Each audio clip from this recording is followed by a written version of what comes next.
Hello, everyone. Welcome to Planet FPL, the world where everything revolves around Fantasy Premier League. My name's Suj. And my name is James. Still a game to go, James, but we are in the middle of game week 16, just in time for everybody to disappear off to AFCON. Let's get into it. We'll cover off the 9 games that have happened so far. We'll cover off your team. We'll cover off my team. Can we not cover off your team and my team? No. I don't mean the FPL teams. Fantasy. Forget the real football. But more importantly than anything else, James, before we get into all of that, people want to know, how many did you use of the 5? Did you have to use them all? Did you have to use some? I think you used 4. Did you? I used 4, yeah. I used 4. I'm pretty happy with that. I mean, with 1 to go, Bruno Fernandes tonight of those 4 transfers, they've scored 31 points. I think the 3 other players have brought in. So it was obviously necessary for me to do it. I brought in Hincapi, which I guess would have been an 8-pointer bar the very late clean sheet bust for Arsenal. Although I don't know if he maybe picked up the last DEFCON after Wolves scored. Maybe it was very late. I know that. Foden, I had to get onto it. I wasn't desperate this week, so with Palace away, so pleased that he returned. And Harry Wilson, I'd bought in, which is a great little transfer. So yeah, that's worked out. Bruno Fernandes came in as well. Been some shit. Minter, Sade. You sold Bumo, right? So Bumo's still likely to play tonight. So he's the one that could screw you. Still don't know if they're going to play or not. Right. We think that they are, but I think United are trying to keep it close to their chest now. I imagine the African players, the 3 players, will probably play. Matswari is the most unlikely not to play. Who else did I bin? Suj? Some other terrible defender, probably. Munoz, he wasn't. He was terrible. That one I wouldn't have done. I got forced into, so it would have been free for me. So 4 used, two free transfers obviously coming to this week. It's been a period of going early, like all the players I bought in was timed during the week in terms of price changes. I put 2.5 million of squad value in my team over the last 4 game weeks when I was really flat and in a bad position from that perspective. Keenan Dewsbury Hall injury not helpful. I need to deal with that. But I might not. I'm 0.2 up on him. It might be one where I accept I'm not going to nick the value and just leave him because I wasn't going to start him against Arsenal this week anyway. So I would maybe rather focus on points elsewhere. Stop laughing at the back. I scored 69 this week. Lovely jubbly. Returns for the 3 players I brought in: Hincapi, Defcon, Wilson, Foden. Haaland captain, I didn't buy Saka. Virgil van Dijk, clean sheet on 69. Cool. Any particular problems you want to solve this week? No, not really. I mean, the biggest problem I think is going to be benching Headache. So at the moment, yeah, he could be one. I've been quite keen to leave this third attacking spot open, primarily because I think those who've gone like a 4.2 or Krupi or whatever are probably with Haaland and Thiago, and they might be a bit stuck. So I want to use that position for potential opportunities. And Ekiteke is getting interest at the moment, isn't he? And I really like he's obviously 18, 19. Despite the fact they're playing my team this week, I'm less fussed or determined to definitively get that done. But I wanted to leave that spot open to potentially get a third attacking player.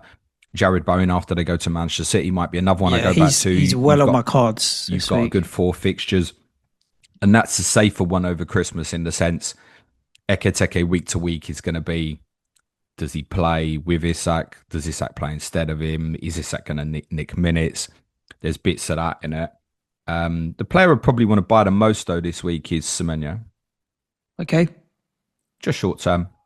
Yeah. Bruno Guimaraes into Semenyo. But then the benching headache gets even worse. It probably is then, probably Voltemade sub for me. Because as we'll get onto, and we'll probably cover on Clash of Correspondence this week, I don't want to bench either of my double Arsenal defence. I'm definitely not benching Nico O'Reilly this week against West Ham unless I get spooked by his minutes on Wednesday night in the Carabao Cup.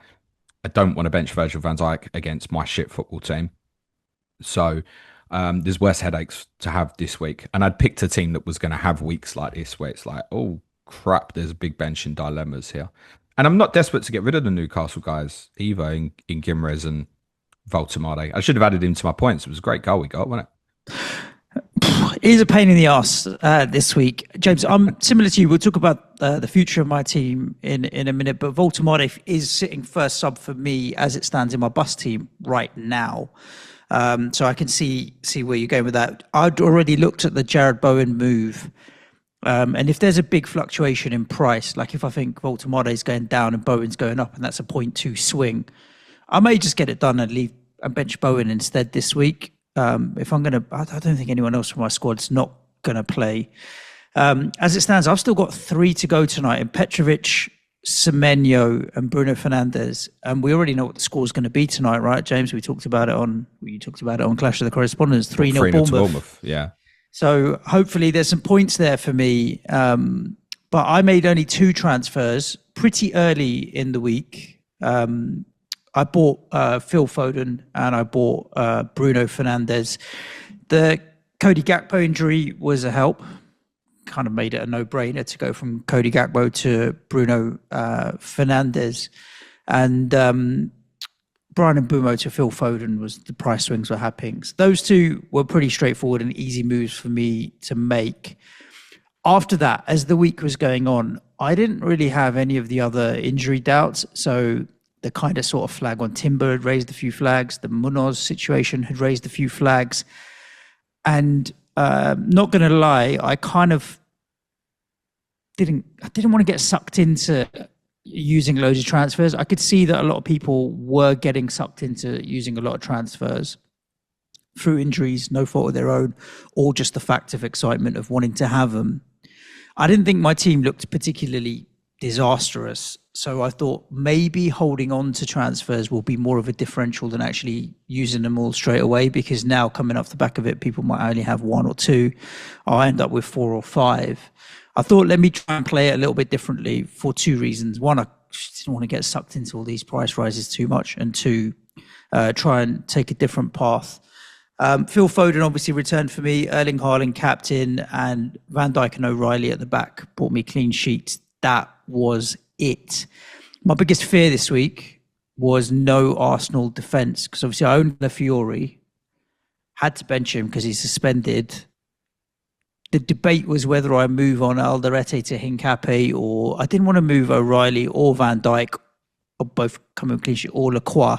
Lacroix's a longer term hold, isn't he, really, mate? So I didn't really want to move any of them when Calafiore is back in 1 week. So I thought, let me take a deep breath, hide behind the sofa and hope that Arsenal don't keep a clean sheet. That 90th minute goal must have helped me in terms of overall rank. It is definitely the most I've ever cheered a double clean sheet. Right? Massively. The shock hit me. I don't, not too much when I watch Arsenal games. He's more like roaring on the opponent. When that went in, I really did shout a goal. Shock of it. Yeah. So all good. Potts with 5 on the bench. Alderete with 6 on the bench. Thank you very much, boys, which doesn't really help me, but it's all good.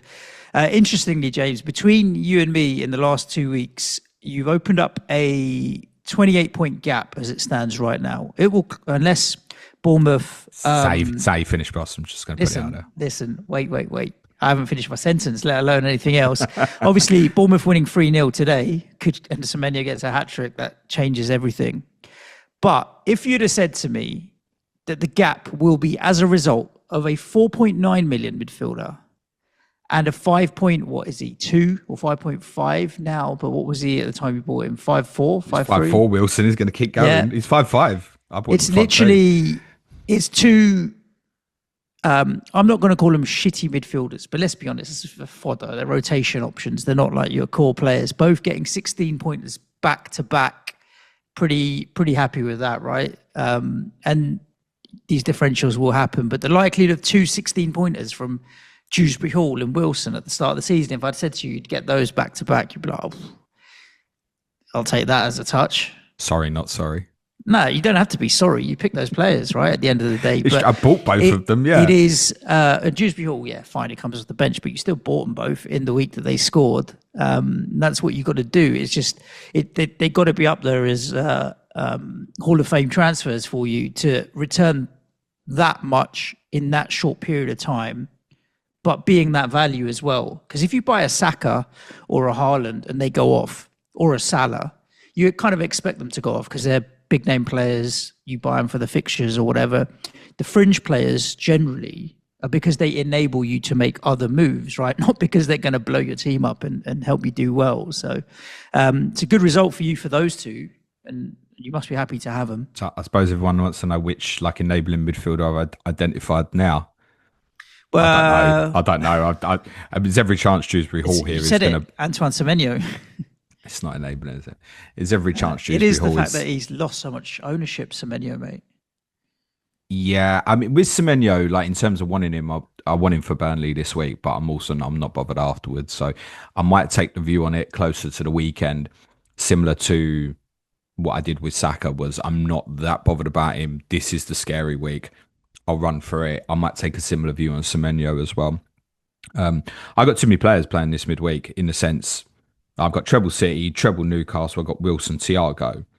So I now need to hold off till Wednesday night, spin and gone, and then decide what I want to do. I think in terms of Dewsbury Hall replacements, yeah, there isn't anything else. I think anyone who's gone Dewsbury Hall is going to want to go Wilson. I think. What's his situation long term? Is he tight hamstring? So the thing is, though, if you're missing 2-3 weeks at this period, that's like enough, isn't it?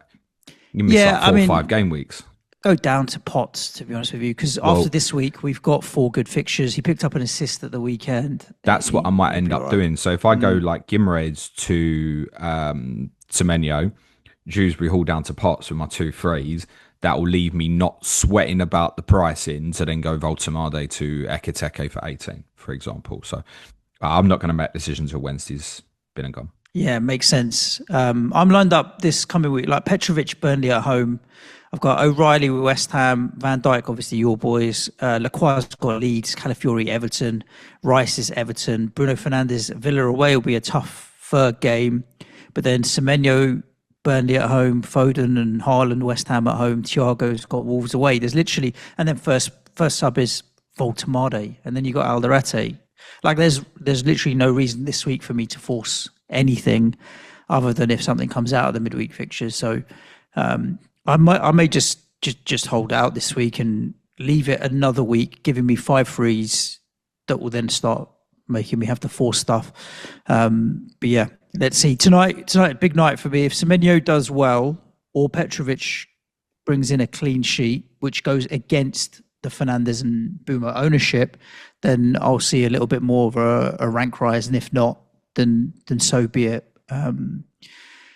But yeah, if I've got to try and take a different path now in terms of my transfer strategy. You haven't got to. I don't got to. No, what I mean is I've rolled up my 5 free transfers. So now I've got the opportunity to be a little bit more flexible than people that have been forced into or have used their transfers. But team set up well for this week. And yeah, these kind of ups and downs throughout the season happen. I got up to 330k. I reckon I'll finish this game week 700. Which is that window that I've been in and around. So I'm not too fast. We don't expect this to happen again with the 5 free transfer stuff. However, if it does, I think there's probably a learning and reflection before we move on that because people got 5 frees, the value excess gained on some of these players like Foden over the last couple of weeks has been insane. Players like Fernandes, Wilson, they're like clearly getting bought from a value perspective. Igor, Thiago, another one. And I think the learning on it, if this happens again, would be you probably want to make several transfers at this point because of that. Because now the players that you're looking at is a lot the same as what people have just bought. Unfortunately, I think it also creates we've probably got a template like formed for this period quicker than what would have happened if we'd all only had 1 free transfer. So I think there's a learning in that for the future. Not that we expect this to happen again. It could in 2 years. I don't know, maybe. It's funny. Half the players that I'm talking about maybe getting in are ones that you may have that I don't, and vice versa. And it's been like that. Even when you were talking about the deadline stream, you look at maybe Rice is going to come in, who I already own, or Semenyo, vice versa. I might be looking at some players that you have in Cape. So yeah, it is a template is going to get strong over this period. not necessarily a bad thing. It means you can kind of enjoy Christmas without having to constantly be checking for where your transfers are and stuff. You'll be going with the crowd. Do you know what I mean? Oh, you're underestimating the community. Like, one, I said this to Alex Trembath on COTC last week. Don't underestimate the community's ability to just blow their transfers, whether they needed to or not. Yeah, true. And two, you think FPL managers ain't looking at their phones over Christmas? Yeah, they will be. Oh, they will be. They will be. Good. Should I do content this week? I was going to say exactly that because we are still in and around over the Christmas period as well. We'll still be doing all of the game week reviews. I'll be coming back over to England. Clayton and James show tomorrow. That will include coverage of the Monday night football with Manchester United against Bournemouth tonight.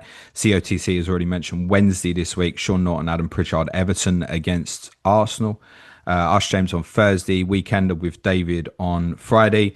A reminder, all patrons in December get bumped up to the additional tier. So all the podcasts in December are available from basic tier, basically. Even free members will get a podcast every week. That includes Money in Football this week that we've not done for a few weeks. Suj, that'll be available on Thursday. James, there's a lot of stories we got. Yeah, there is. Yeah, that's why I thought it'd be a good one. Q&A today. Milan Rishabi is hosting a quiz for myself that will be out tomorrow. The theme of that is AFCON and African footballers. Tottenham on Wednesday. I will hold some of my ranting back for that because if I say everything I want to say today, then we're going to get cancelled. If I speak. Yeah. Money in Football said Thursday. Game Week 17 preview on Friday. The advanced tier content, which is also available to intermediate tier patrons this month. Nico's Corner today. Away days, yes, from Nottingham Forest yesterday. Midweek FPL Dilemma. Talking tactics. Going to do a bit of analysis of some of the goals at the weekend and the team news stream on Friday as well. If you want to support the show, it's www.patreon.com/planetfpl. Lovely jubbly. James, let's get straight into the games then and cover off Chelsea 2, Everton 0. I didn't watch any of this, just saw bits and pieces of highlights and then obviously looked at the stats. 8 big chances in the game. Chelsea racked up a decent XG of over 2 and have ended up winning it 2-0. But Everton probably feel like they should have scored as well. Yeah, it sounds like Everton played all right first. Maybe Chelsea should have won it, but Chelsea, yeah. And so be it. Cole Palmer, 58 minutes before he was taken off, but that's enough for him to get a goal. But this I'm is sure also he's the problem. And they're going to take care of him, right? Now. Both Maresca's comments on Friday and Palmer's comments on Saturday are a little bit concerning. Like, he is not over the injury. Is the big message here. So certainly over Christmas, you can expect some management here. Like where Chelsea have got a game one like this, he's off after 50, not one, but you know what I mean? They're in a comfortable position. Okay, let's protect him. They've got to do that. With these groin injuries, we've seen several examples of this. I think Adam Wharton last year, where it becomes a real concern, where I kept saying you need to get him operated on because he's not going to get over this. And I'd be very concerned for Cole Palmer that he's obviously young. He still has a ceiling that he can go beyond in terms of his development as a footballer. I'm concerned. Now, when you see him score the goal at the weekend, you go, well, it looks fine to me, James. And I go, yeah, I agree with you. But the player himself is saying, yeah, I'm managing it day to day. And this is after a period of missing, the best chunk of 10 weeks or so? Yep. Yeah, I find that a bit concerning. I wouldn't be chasing him either with the fixtures that Chelsea have got. Newcastle, Villa, Bournemouth, City. Next 4, we're aware Chelsea come into a great set of fixtures from game week 21. So I wouldn't be chasing him. Trevor Chalobah, by the way, Suj, he's now 1 point away from being the highest scoring defender in the game. Yeah, when I saw Chelsea had got a clean sheet again, I'm like, is this something where I'm just, they should just leave one in and set and forget? And if there was, it would be Trevor Chalobah would be the one that I would go to. I know a lot have gone to Robert Sanchez as a keeper, but is it worth it just to leave one in? Now, look, he had some attacking returns earlier in the season, didn't he? So I don't know if that inflates his points a little bit. He got 2 goals and an assist in the first 5 game weeks. But he's capable of attacking returns from set plays. That's why I put him in on a free hit in game week 2. Every now and then. 5.5 at that price. Yeah. You're comparing him against the Crystal Palace boys. So what do you think? Gahey versus Chalobah? I don't think you chase these Chelsea players. I mean, I know Newcastle have been kind of sloppy with some of their form, but it's not a week to go and chase Chelsea assets. Yeah, Villa after Bournemouth City is not great, but what after the Chalobah new will year, do, because he's now up to 5.5, it will make people look at Fofana for 4.4. Trying to estimate now when Fofana will play the games when Chelsea's fixtures get better is very tough, particularly when they've got a Carabao Cup tie tomorrow night in Cardiff, which they'll obviously expect to win. And I'm sure Fofana doesn't play that sort of game. This is the point. So they might have Carabao Cup semi-finals, and they're probably likely to land in the playoffs in the Champions League as well. So you possibly add in 4 additional fixtures from January into early February for Chelsea. And Fofana, essentially, I think will get rotated for the easier games, which is some of them in the league. So I don't think he's not one to chase at 4.4. He does appeal you. Like, he's definitely first choice now. He's 4.4. That's 1.1 saving. I probably would pay the extra for Chalobah as and when it comes around, I think. Me too. He feels like the most locked. The big important news for Chelsea this week, obviously, is that Caicedo, his suspension is over now. He probably will play at Cardiff, I imagine, tomorrow night. And then he's back for this. This is a difficult run of fixtures for Chelsea. So at the moment, I wouldn't be chasing João Pedro. I think this weekend, what Maresca likes to do, I've spoken about this a lot, is play James with Caicedo, with Enzo Fernandez in front for some of the tougher games. And I still think St James's Park falls into that category. So it could be that maybe Garnacho drops out the team this weekend. He had some decent opportunities at the weekend. The underlying from the weekend especially is not too bad, but he's not clinical in front of goal. He might be the one that misses out maybe at the weekend. But they'll go full strength at Newcastle. They're very capable of going there and winning, but I wouldn't be chasing their assets this week. Everton, we'll get Sean Norton's opinion said on COTC, but it almost feels a little bit unfortunate that the Dewsbury Hall injury on top of Ndiaye and Idrissa Gana Gueye both going off to AFCON now. Also report that Jack Grealish might have picked up a problem, though the early suggestion I understand at the moment is he probably will be available for that game with Arsenal at the weekend. But yeah, Dewsbury Hall, I'd got in because I knew at this point, after the Arsenal game, it's like, oh my God, Everton's fixtures are unbelievable. I want to get some of that. And him as enabling 7th, 8th attacker, I think would have been great. Now, wait for prognosis. What David Moyes said was, he said he had a tight hamstring prior to the game. And it could be that he's gone 10, 15 minutes into the game. No, this is not right. But the way he kept clutching at it when he was walking off made me think, no, you're probably going to be out for a while. So I wouldn't rush yet. Wait for some clarity. And I don't think David Moyes isn't going to tell you one way or the other. David Moyes is not going to say in his press conference on Friday, he hasn't trained yet. He's going to give you more information than that. What they do if he's unavailable, I mean, I was trying to think, what do they do if Dewsbury Hall and Grealish and then Ndiaye are all unavailable? So it's probably Rubenham and James Garner as the midfield too. Then in front of that, what are you like? Alcaraz, McNeil, Diblin, if they were all out. Barry up top or And the whatever. consequence is, you think, what I already said, don't want to leave my Arsenal defenders out this week. Yeah, that's clean sheets. Clean sheets well on the cards And there. we've had Mickey van der Ven, Malik Chow, defensive haulers at Everton specifically. There's a set piece problem there as well. Yep. So yeah, that's the consequence here with Everton, is a consciousness about, I think, their Arsenal assets going into this weekend. But yeah, I would try and wait for a bit of an update on Dewsbury Hall, because there is a small possibility that he might be okay. And even if it was he's gonna be back in 2 weeks or so, I'd probably hold on to him. Yep. Yeah, you're likely to bench him in some of those games. But they've I was got never good gonna play him fixtures this week after. anyway. Yeah, So. exactly. You can hold tight. And 18, I was always going to have a real headache between him and Wilson.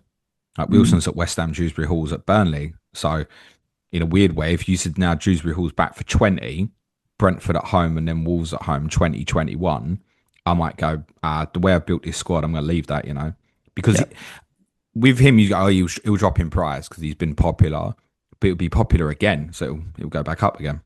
Yep. Good. Let's stay Merseyside. Let's go across to Liverpool. Liverpool 2, Brighton 0.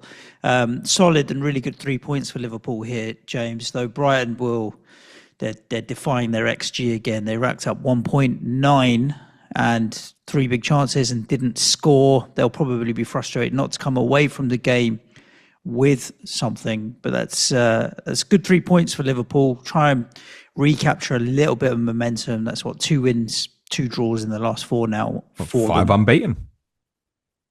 Yep. All cups. Flying, aren't they? It's not quite. No, I think is it Aston Villa have won 9 in a row now. So listen, that's flying. Yeah, yeah, that's proper. The Van Dijk clean sheet is fortuitous this week, let's say, but yeah, it was very much. Sometimes you get them. This little period of fixtures, and yeah, no doubt they'll probably beat Wolves 3-1 and Leeds 3-1, won't they? And you get like nothing out of it, no defcons, no nothing. I think he will get a little bit of attention now, actually, Van Dijk, because actually Tottenham away, it's not bad. And that's what I said. I don't want to bench him this week. I might come to that conclusion just because of the strength of other options I've got. But I think psychologically for me, I'm going to be like, it's going to be awful. Yeah. I don't want to be in the ground watching us defend corners, knowing that Van Dijk's going to get this 17-pointer I've been waiting for, and it's against my team. Yeah, it could be. I was going to say something about us defending corners that actually isn't too bad at the moment, but I don't want to say that out loud. I think I've just said it, haven't I? Liverpool players on radar. Szoboszlai picked up a bit of a knock at the weekend. The early prognosis suggestion is that it'll probably be okay. Isak's minutes obviously have an impact on Ekitike. Now, I think Gakpo would have been really interesting for this period with Mo obviously now gone to AFCON. But I think that needs waiting on with the injury news, and he's on 4 yellows, isn't it? Which is like, you almost look at it and you think if he makes Tottenham, it's another one you think he could pick up that yellow this weekend, couldn't he? And miss Wolves at home. Is there management from that perspective? There might be, there might not be. So I think you're drawn to look at Ekitike now. That's what I said earlier. I think a lot of people are blocked off from even considering that. So that really tempts me. I'm not desperate to run to it this week. I do think there's a strong possibility I might want him the week after. Those Wolves Leeds home games in a row look great. But Bowen he's going to be more consistent from the minutes perspective, as you said. I agree with it. I'm torn. So my situation would be Voltemade out. If I want to get to Ekitike, I've got to make a defensive transfer. And who do I move on defensively? Would it be O'Reilly? Would it be Van Dijk? Like you've just mentioned, don't want it to be Van Dijk, so maybe O'Reilly's the one, but his ownership's pretty high as well. Or I just go to Bowen, and I don't need to make a defensive transfer to find the budget to be able to do it. Like it is one that I probably would rather own Ekitike as the more explosive, but it will give me the most stress as well because he'll get rotated with Isak. And when we get to the end of the 4 or 5 games combined, they're probably going to end up with the same number of points anyway. But I do fear that Wolves and Leeds. But look, Wolves better at the weekend, so maybe they might be able to put up a low block or something. It was a low bar, wasn't it? We'll get onto that. Well, yeah. I don't know. Mo appearing. Yep. Assisting as well. Because I honestly thought he wouldn't play for the club again. I think that's how David felt as well. I think Arne Slot handled last week so well with his comments, even on the Friday, just kind of moving it away. And he's like, look, I'm going to speak to Mo later. If Mo wants to be involved and we talk about it, Mo will be involved. Mo's then acquitted himself really well in the game. The crowd reaction is really positive towards him. It had been really positive towards Slot when they played in the San Siro as well. So I think he has come out of this week with quite a bit of credit, actually, Arne Slot. And because that Salah noise has been there quite a lot, it's not so much about what's happening with Slot, etc., etc. I think he's come out of this week quite well. That said, there's definitely still vulnerabilities. You can see him at the weekend, and Brighton should have scored in the game. Mo obviously is now off to AFCON. I do still think my instinct is that they probably will move him on. I think that's my instinct, and my instinct is, as I part mentioned with David last week on the People's Poll, that it might be people upstairs want to move him on. Yeah, I was thinking the same. Slot, like it's a big financial or burden. Even Mo moving on, wanting to move on. I'm not sure he does. I mean, he's on a big salary, and we're getting to the point where if they're going to get a transfer fee out of Saudi or wherever he ends up, this is the point that they're going to cash in the most. Otherwise, it's going to slowly get smaller and smaller, the transfer fee that he may be worth.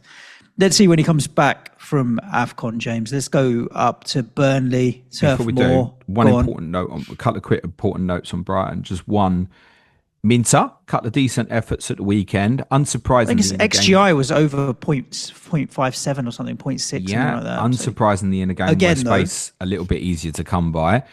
That won't be so easy for Sunderland at home. Definitely won't be so easy for Arsenal away. I've owned him for a bit. I didn't enjoy it. That's my reflection. But the big news on Brighton, and this will impact some people, particularly who own their assets, is make sure you're following FPL Seagull on Twitter. Because Sam had noticed something, and I think people have only really latched onto it this week. But Sam's already had this theory go round sort of 2 or 3, maybe even 4 times already this season. And it might change now because it has got a bit noticed this week. But Brighton essentially look like they're releasing photos and videos from their training, and the players in the bibs are starting the football matches. So Sam put out a message on Friday and said, look, based on this week's images, videos, this is what I reckon the team will be. And that was the team. And that team obviously included Danny Welbeck being benched. Yeah.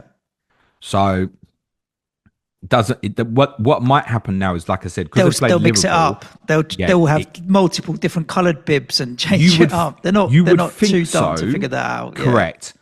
But this is now a few times this has happened. That wasn't the first time. Right.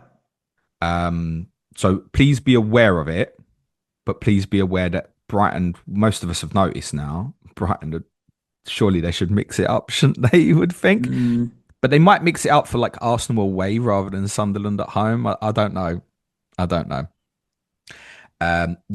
Sunderland is not exactly a green fixture anymore, is it? So I wouldn't be chasing Welbecks and Rutters and Minters and none of that this week. And Van Heck's fine defensively if you need an enabling option. Verbruggen fine as a keeper. They're not going to change your life though. No. Let's talk about Burnley 2, Fulham 3, or if you wanted to look at it a different way, Burnley 5, Fulham 2 in terms of big chances, James. 16 shots for Burnley. I feel like they consistently throughout the season, they've not been disastrous ever, but they've never quite got enough to win enough games. I was hoping that they would start to get a little bit cut adrift, because they're looking over my shoulder as a West Ham fan. If it's now 1 from 3 rather than 2 from 5 or what have you for the relegation spots, that'd be so much better. Though they are still only 3 points behind us, primarily because we've been pretty bad as well. So I wouldn't go so far as to say it's looking bad and they're out of it. It's looking bad and they're nearly out of it. I will say that.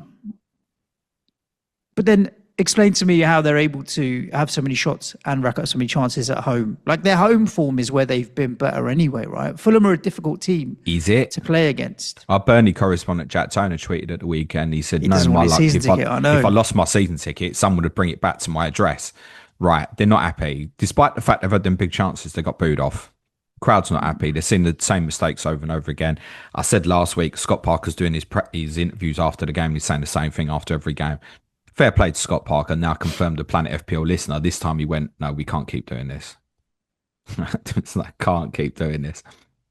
And the defensive errors on those first 2 goals, I mean, you almost wanted to throw something at the TV on Bassey's goal, mate, in terms of their awareness and their defending. They got mugged off on the set play for the first one, but their reaction in terms of sensing danger on that second one was so bad.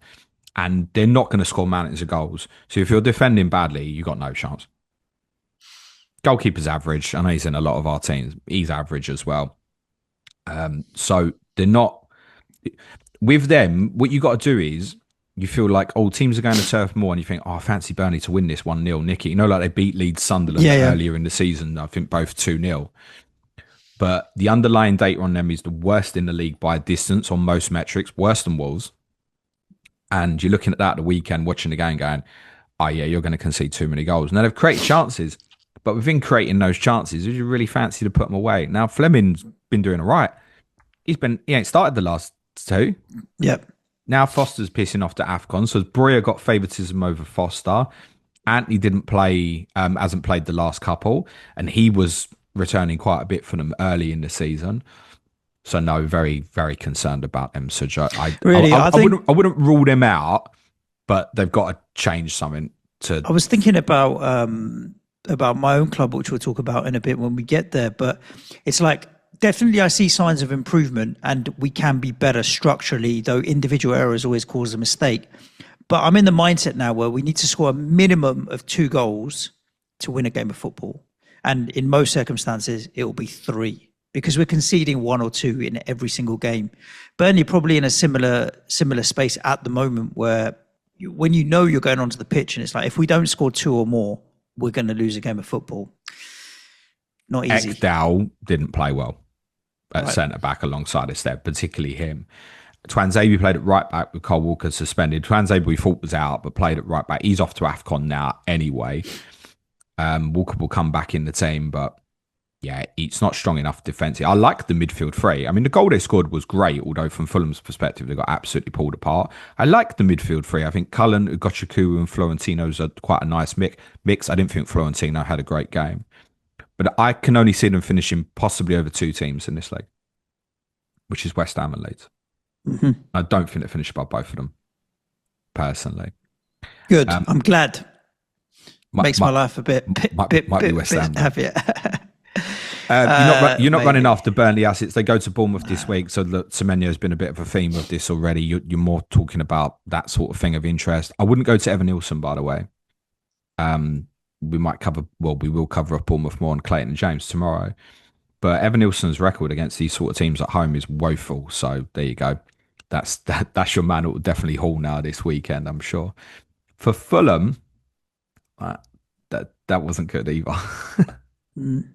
It wasn't. There's some good individual displays in there, especially obviously from Wilson, who, I mean, actually, there's a case to say he could have even had more than what he got. I mean, 0.59 XG, 0.8 XA as well. So that's a monster, really, from a right-sided midfield player in a one-off game.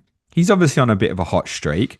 There's a few other players going to AFCON now. So Alex Iwobi's going, Chukwueze's going, Calvin Bassey will be a miss defensively. Although Lewis James keeps telling us he quite likes Cuenca, so Cuenca will come in. Lukic will probably cover in for Iwobi. And then it's a case of what do they want to do with Chukwueze? It's probably Kevin. It's probably him most likely. They won't rotate too much, I think, over Christmas. There's a couple of good fixtures to go. Forest, West Ham. But defensively, I mean, it's not great giving up 5 big chances to Burnley. Let me tell you. No. So, yeah, I'd be a bit concerned about that Bassey absence. Nice to see Anthony Robinson back. Played okay. Definitely don't rush to that. Should have scored, actually, but wouldn't be rushing to that. He picked up DEFCON, 13 DEFCONs. It's pretty decent. Again, especially for first game back. So he put in a really good shift. Played 90 minutes as well, James. So I think those who wanted to go for Raul Jimenez probably already did it. That's kind of my expectation on that. Because I think if you haven't, there's probably 1 or 2 others, like we've mentioned. I know they're more expensive, like Ekiteke or Bowen. Or even if you wait an additional week, I think Barry comes onto the table, but are just concerned about who's potentially providing for him behind at the moment. So I think those who went Jimenez probably had done it for the 3 weeks, and you're going to stick on, I think, for Forest at home. There is no reason for me to tell people not to buy Harry Wilson. Honestly, he's the best in there at around about stat value. He's on a bit of a streak. I think there is a consequence here, though, that if you don't own, you may buy for the next couple, and if he doesn't return in them, then you go, it's Palace, Liverpool, Chelsea. It gets tough, and you go, I didn't like this.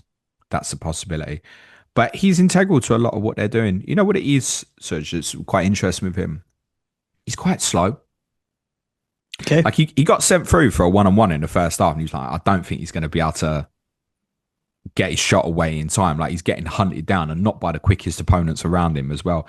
He's not quick. He's not going to do like lollipops and beat people and stuff, but his technical qualities are outstanding. When that fell to him on his goal, and wasn't a moment we didn't think he'll find a corner, and he did. So his output at the end is great. That's ideal for fantasy.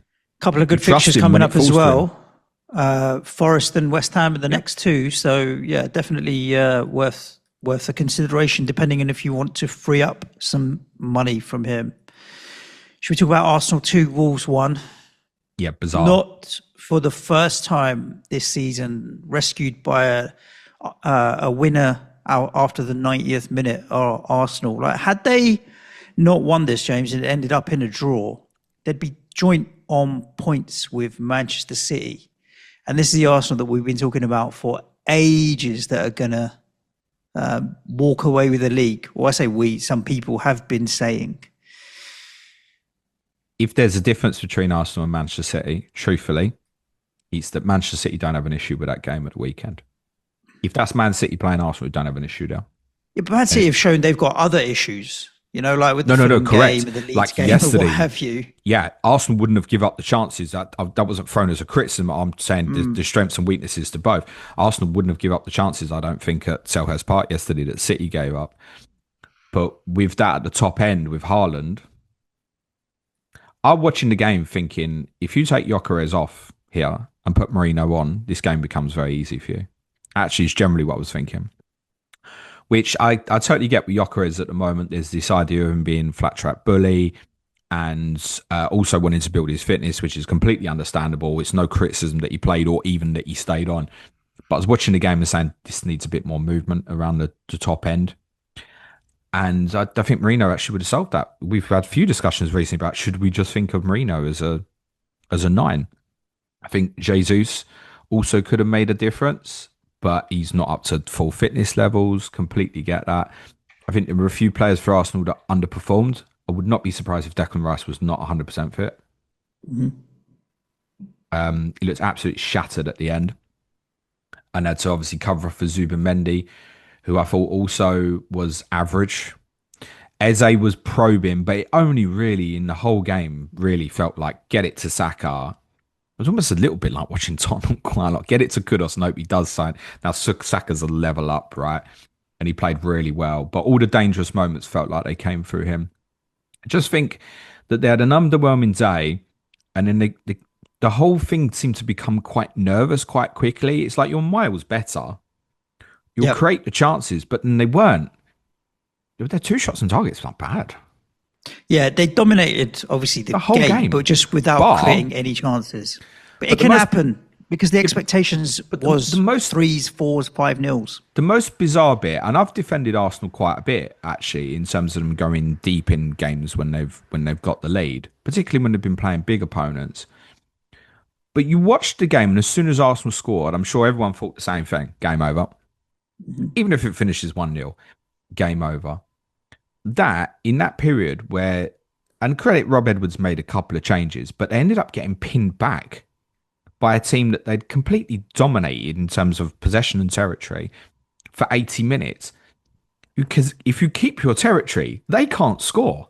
They've got no pace to hurt you or anything. I get it a little bit more. If you're playing against Haaland, you're like, okay, don't play on the halfway line up 1-0 up. He might be in behind. You ain't got no worries about that with Wolves. Why? They ended up so deep. And it would be a concern for Arsenal that if that's happening against Wolves in December, what will that be like against team with better quality in March, April, if you're under that circumstance? And it will bring some nerves now. Because ultimately, the worst team in the league nearly walked out there with something. And they deserve credit, Wolves, right? They largely defended quite well as a unit, although there's individual mistakes within that.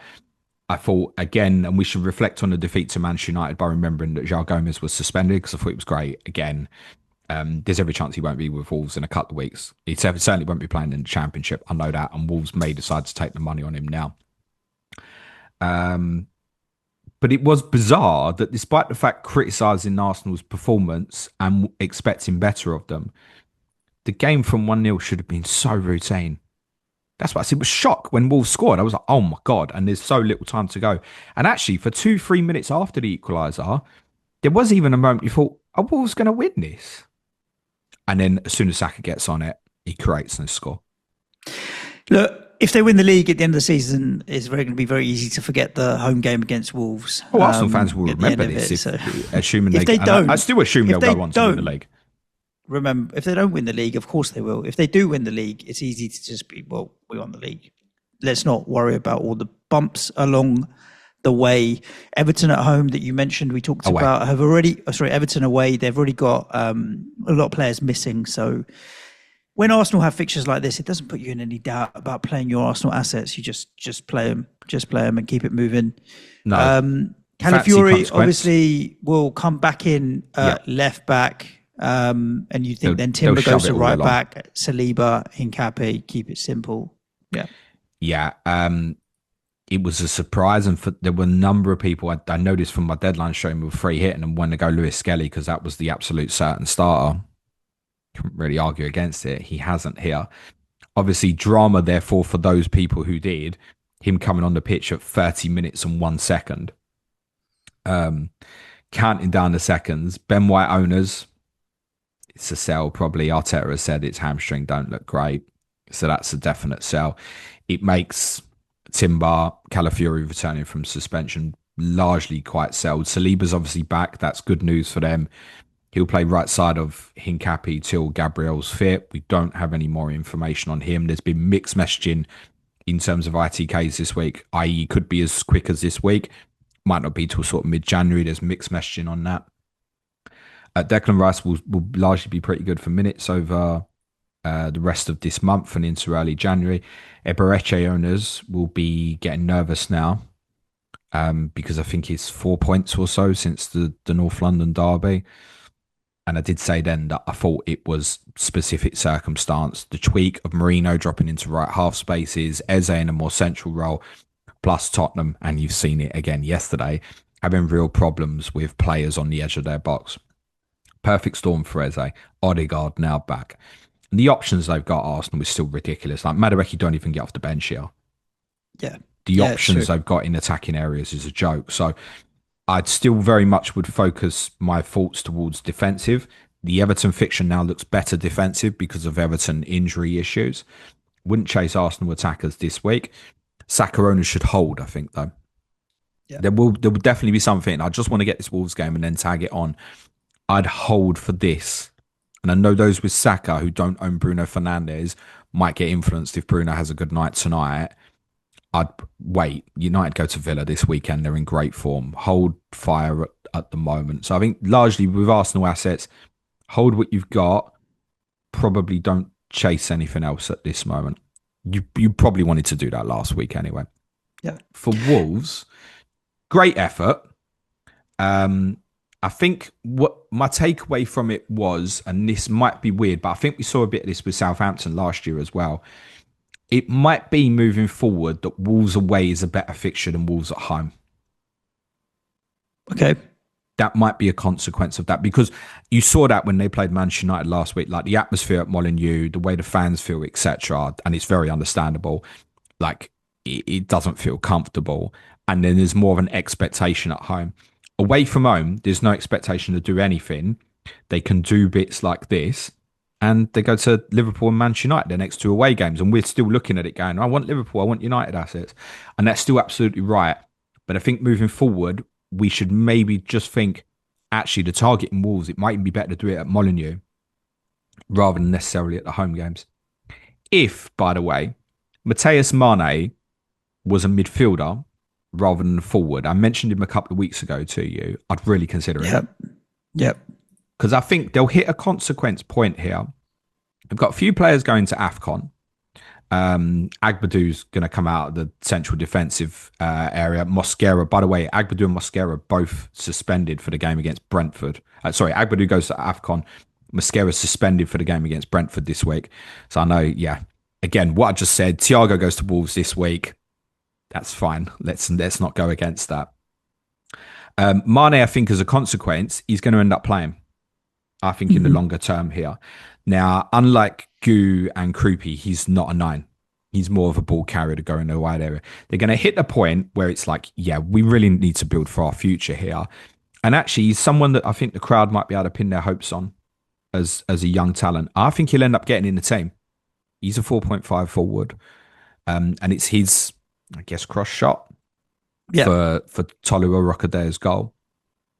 Look, they can take some heart from that at the weekend, but they nearly got something out of it because, truthfully, a bizarre period in the game from Arsenal. Let's move to the Sunday games, James. I know we've got to. Let's finish up. Crystal Palace 0, Manchester City 3. Ultimately, probably, definitely a result that doesn't reflect the game in terms of maybe a little bit more evenness, and Palace would have hoped to have got something out of it. But prior to the weekend, a lot of people were happy to go against Erling Haaland because Palace away is a very difficult game. And if you say to anybody this season, you can have a 3-0 away win at Palace, bite their hand off and probably take their arm with it as well, James. People that captained Haaland, the late penalty, but we've had that earlier this season as well. The week that we triple captained him, he got a late goal then as well to really boost him up to, 17 points that week, wasn't it? So good outcome for City. City go into a couple of tasty fixtures now with West Ham at home, maybe Forest away afterwards as well. I'd want to be definitely tripled up for West Ham at home, and I already am exactly the same as you. O'Reilly, Foden, Haaland. I had a look at the ownership. Haaland's at 70-something%.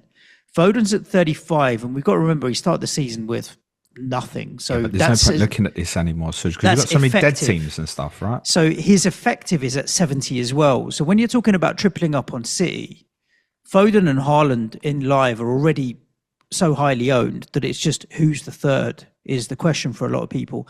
O'Reilly's at 10%. And again, effective, that's higher as well. So I think the ownership within City is very... That's not huge, though. Like with Foden and Haaland, I mean, particularly for this week for West Ham at home, you just, if you invest new, if you didn't own, I'm sure nearly everybody listening to this owns Haaland. But for those who are not on Foden, reality is if you buy him this week now, you're just blocking against, and that's fine. You're not going to get a gain sometimes you need to. Yeah, that's fine. That's fine because you don't want to keep getting hurt by it. I mean, no. 4 double-digit hauls in a row, and you look at this week and think, could be another one.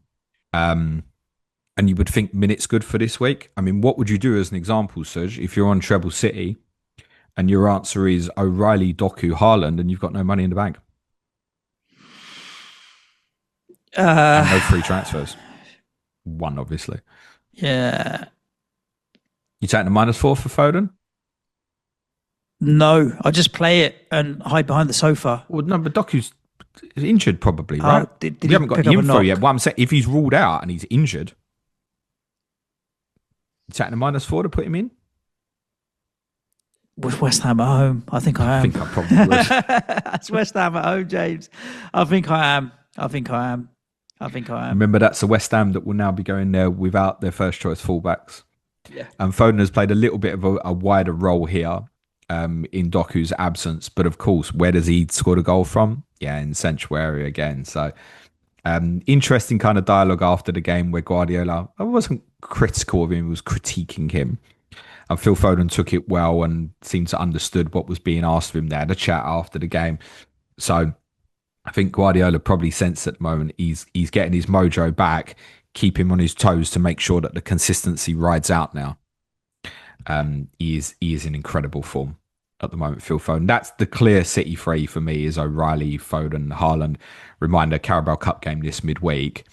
He'll be conscious, I think, not to change the whole team like he did against Leverkusen. I think Haaland probably will get a rest. It's worth remembering Haaland, of course, at the moment. Marmoush is one of those who's gone to AFCON, and Aït-Nouri's gone as well. So there's good consequence there for O'Reilly and Haaland moving forward. And if Doku is out for a while, that's a positive consequence for Foden's minutes as well. But Foden's minutes, Pep's spoken about this before, like when he's in a good run, just keep playing him, playing him. Yeah, agreed. I don't know if he'll play against Brentford on Wednesday, though. But I wouldn't be put off by it if he does. Because, again, he's still relatively young. I think we forget that because he's been around for a long time. And the same with Nico O'Reilly. I'm not going to think, I might bench these guys against West Ham and get spooked.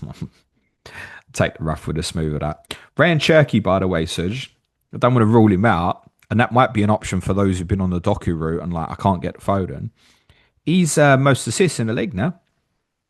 6. 7. 7 fantasy assists. Yeah, in terms of general like up to assists. 6. Yeah. He's on 6. And he's only started 6. He's on a hot run at the moment as well. That's a potential way out, maybe for the Doku owners, and there will be some who will be of the opinion, I've already lost this so badly with Foden, I'm going to keep taking it on. And if that's the decision, fine. Doku and Cherky are the same price at the time of recording. So Okay. that might be a fix for you. But I think you probably should wait till Wednesday's gone before you invest more in City assets. A reminder, Palace's Carabao Cup quarterfinal at Arsenal is not till next midweek on December the 23rd. Ismaila Sarr obviously goes to AFCON now, did manage to return yesterday. Nathaniel Klein did play at right wing back. The information that's important for you ahead of their trip to Leeds is that Oliver Glasner said last week, he said, I will make 11 changes between the game against Cups on Thursday and the game against Leeds. So once Thursday's gone, we should pretty much know what the team will be against Leeds. I think personally, he's going to change the whole team on Thursday. And I think the team against Leeds, bar obviously Ismaila Sarr, will probably be the same as what started the game yesterday. Most people already own one defensive, James. Where else are you steaming in right now? Like Mateta's been the one that people are coming off. I haven't got a defensive. Oh, do you not own? Oh, because no, you had to sell Munoz. Yeah, true. But what with Van Dijk, Hincapié, Timber and O'Reilly. Where'd you go? That's the same for me. I've got O'Reilly, Van Dijk, Lacroix and Calafiori. If I want to add another Arsenal, where do you go? Or if I want to add a Chelsea, where do you go? The Palace conversation at the moment feels more like Mateta. So last 3 league games, 62, 65, 63 minutes. He played 90 against Manchester United. But remember, Ismaila Sarr got injured during the course of that game. So I think it had an impact on that. Game before, 59 minutes at Wolves. It's 1 goal in his last 6 in the Premier League. That was the penalty against Manchester United.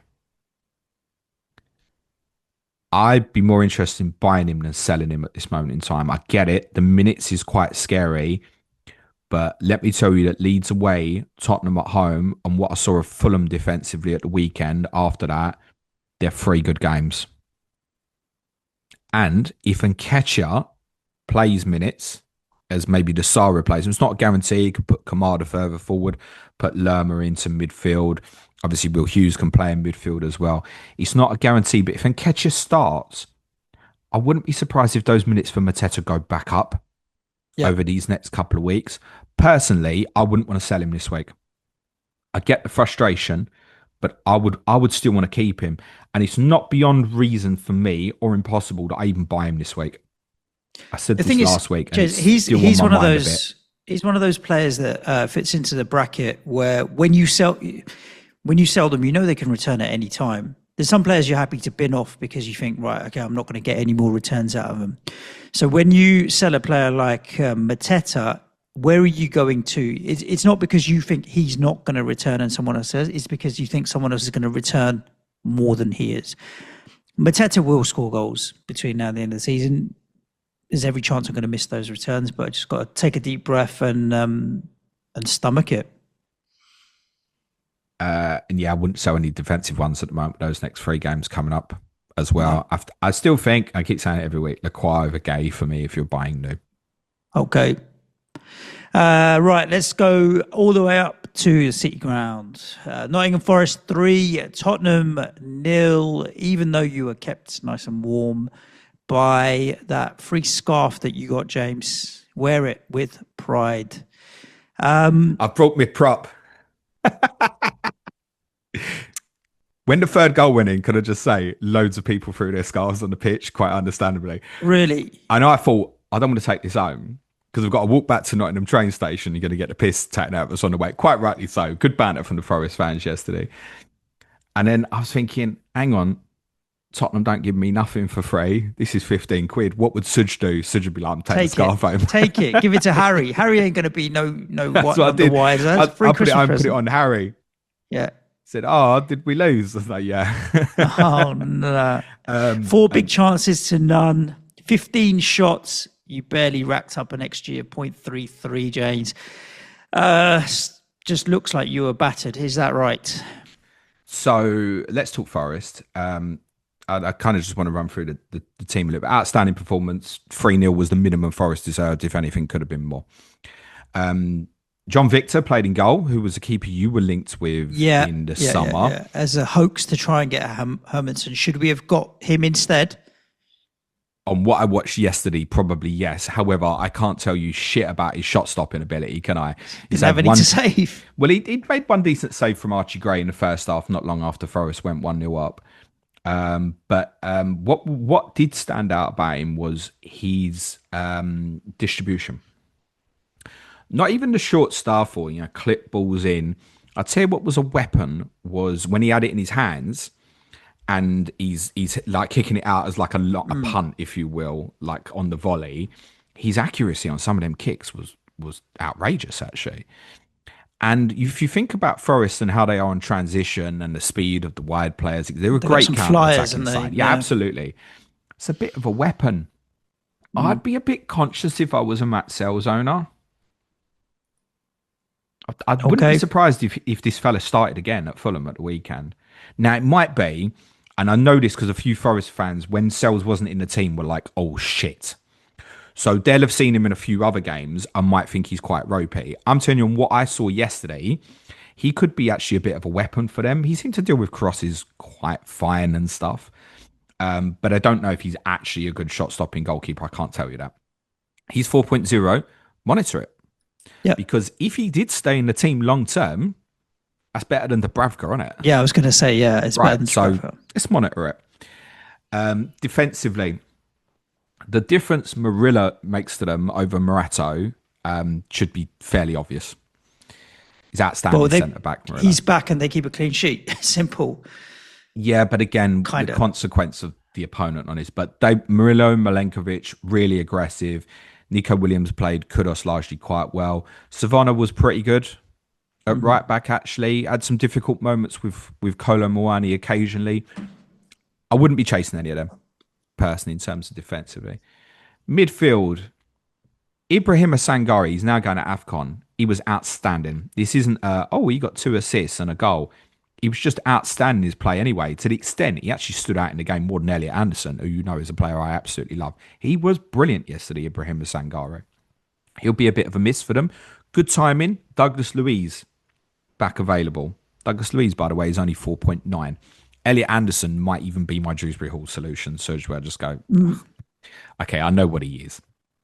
Hudson-Odoi, really good. It's good pressing on the first goal from his perspective. He obviously then can't miss. It's a cross on the second one. He's pretty much admitted that himself. So direct in his play on the left-hand side. I've been talking up Amari Hutchinson as an option recently. He's not out the running for me either. I think at 5.4, that's quite lively. He's played 90 minutes in the last 3 games. There isn't much there on the data to be looking at, but the fixtures are okay. There are games where he can be used. Fulham this weekend, Everton 19 to go to West Ham 21. If there's the right sort of rotation works for you, and I obviously really want to use Dewsbury Hall in 19 and 21, that will cover up a few of the games. And I think, okay, well, I'll play Wilson at home to Liverpool. Like, that's not the worst thing in the world in 20. And Murray Hutchinson is under consideration for me. Like him. Morgan Gibbs-White was probably the one that had the quietest day, I think, of Forest's attacking players. I wouldn't say he played badly, but I do think there's a feeling amongst Forest fans this year that he could be doing more. And of Forest attacking players yesterday, I thought he was the quietest. Igor Jesus gave Romero an absolute nightmare. His hold-up play was really good. He's 5.8 in FPL. He doesn't strike me that he's going to get many goals. Right. So I don't think that's an immediate go and chase in fantasy if you're looking for, someone around his Barry, Calvert-Lewin's value. I wouldn't run to that. But his minutes might be pretty good over Christmas. Chris Wood's still obviously unavailable. And his link-up play was really good. Honestly, he threw Romero about a couple of times. Good player. Good. Really, really good from Forest. Thoroughly deserved. If I told you what I'm going to do with this scarf, I'd get cancelled, I think. What, wipe your ass with it or something? No. I wouldn't wipe the ass. It's Tottenham Club. I wouldn't wipe the ass with it, mate.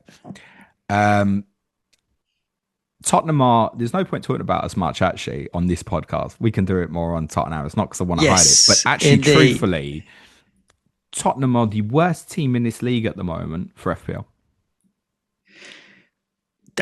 Look, if you Now that own, Rodgers is performing for Villa, there's yeah, options there. yeah, yeah. There's nothing at Tottenham to remotely even look at. Romero and Van der Ven are not consistent on the DEFCONs and stuff.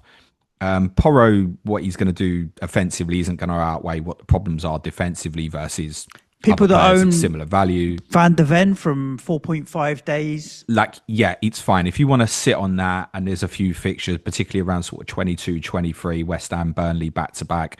If you want to use it, like, there'll be worse things. I'm not saying you have to ditch that. There is no way you would buy a Tottenham player at the moment. Kudos, it's not worth it. Papsar's now going to AFCON. It's bizarre to me how little he's been playing recently, but whatever. Neither Kolo Muani or Richarlison are worth the money. I have a name now for Thomas Frank, and it dawned on me quite late last night what he is. He's got a new nickname. I want everyone in the community to start using this. He's Thomas the the Tank caretaker. Engine. No, he's the caretaker. Tottenham are performing like a team that's being managed by a caretaker manager that's waiting for someone else. And that's all that he is. He's a caretaker manager. I spoke about this, particularly on our Patreon pods recently. He's not going to be the guy.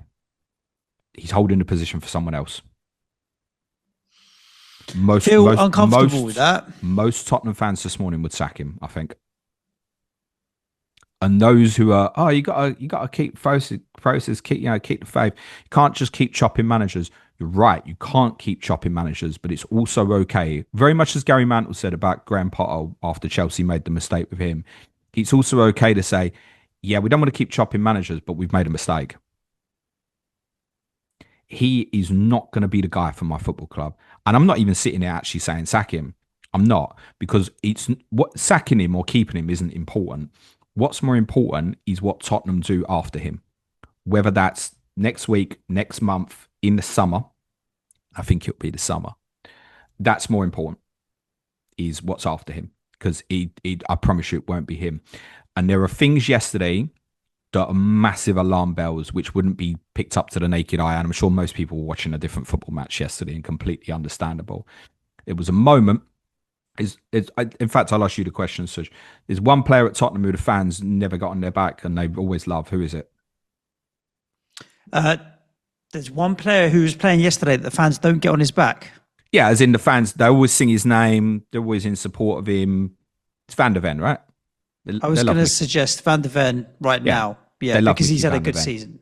Just after the second goal yesterday, there was a ball that was played, like that Jordan Henderson pass. Jordan Henderson's receiving from the right-hand side, and he just whips it over the top.